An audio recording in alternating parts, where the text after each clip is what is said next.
I'm in my room in Toronto. I don't have a good setup, neither do I have a tripod. So we're gonna have to rip it like this for now. But this is like a good backdrop. So what I want to talk about today is, got my trusty notes. It's like ways to deal with emotional highs and lows in life. They come often, and I've experienced this throughout my entire life, to be honest, and I'm sure you have too. We're humans, and it's part of the process to feel these emotions. So I felt within for a long time this up and down, just like emotional roller coaster. And why I think it is, I've been reading a book called The Primal Wound, recommended by a guy called Jordan Thornton. Awesome channel, awesome guy, really recommend him. And this book is about like trauma in the past that splits your conscious. So think of, I've written an article about this and I'll link it below, but there's a diagram that the book uses, and it's like a circle and an egg. So half of it is chopped off. You got a middle conscious, a higher and a lower. And this happens because of the primal wound from childhood trauma.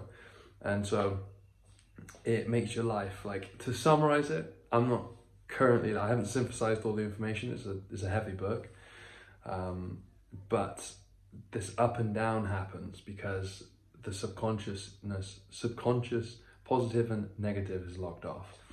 So that means that life becomes dull. It becomes like a bore. It's a chore, and you don't want to live like this. But because it's your subconscious is pulled to separate a higher and a lower realm, then your average day might peak into a little bit of higher, and then wow, bam, into negative, and then bam, higher, then lower. And it's like you get caught in this like addiction loop. And with that addiction loop comes addictions, negative behaviors, copes, these sorts of things which you don't need when you've integrated yourself. But I've come to some conclusions myself, and here they are. So the first is accept emotions as they come. We are not our emotions. Like, no matter how much we feel or they make us feel, like how much they affect us, we're not our emotions. We can look at them and observe. Oh, I'm feeling angry today. Oh, I'm feeling sad. I'm feeling guilty. And they're usually reactions to something. So when they pop up, make sure to remember that. Like, oh, actually, this isn't me. I am not this emotion. Because remember the conscious circle I said. When something comes into that conscious circle, it then becomes part of your awareness. So once it's part of this awareness, it can affect you. But the I, which is the ego, is within this circle, right? So it's like you can choose to get affected by this, or you don't get affected by it. It's a choice.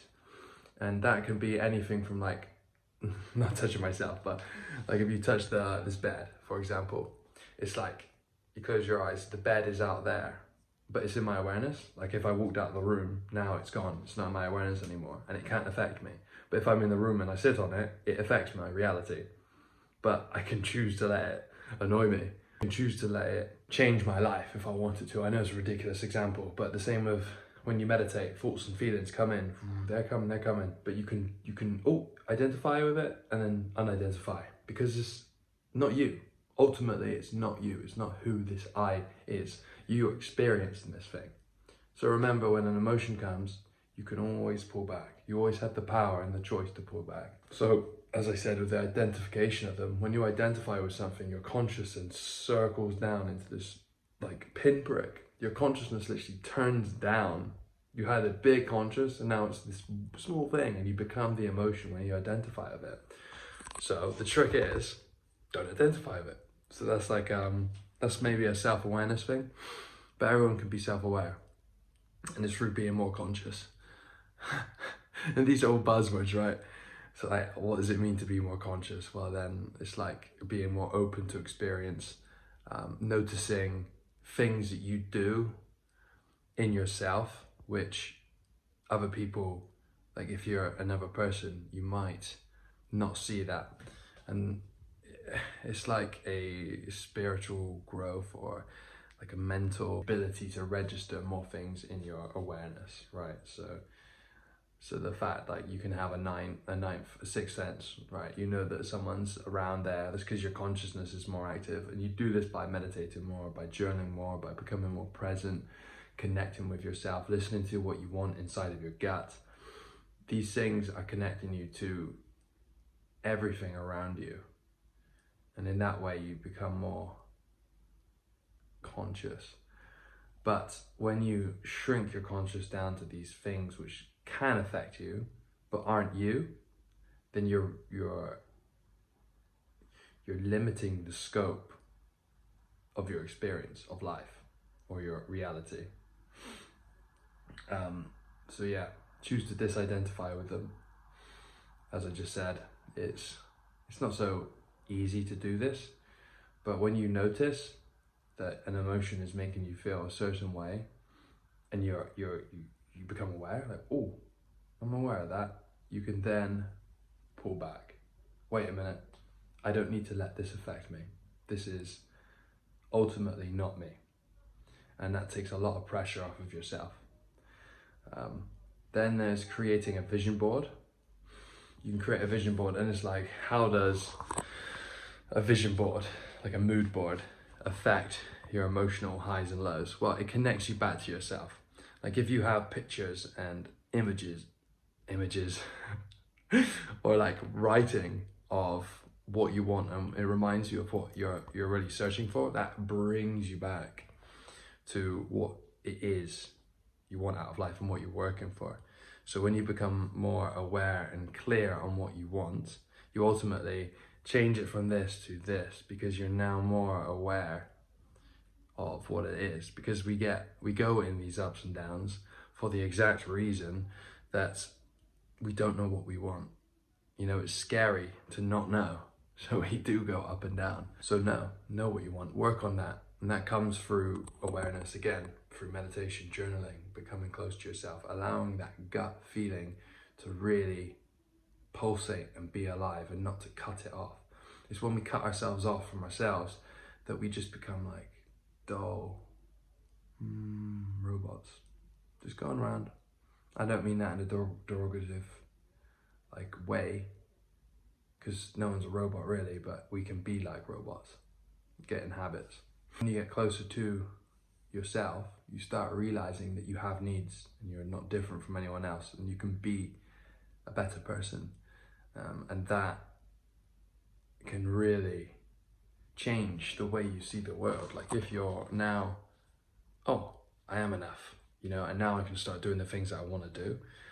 And it's like, by chasing that gut feeling away, like too fast, or like beating it like, you're not real, then it starts to quiet down. And once that feeling goes, is when you find people who are really just going in the zone. They're just drifting, you know.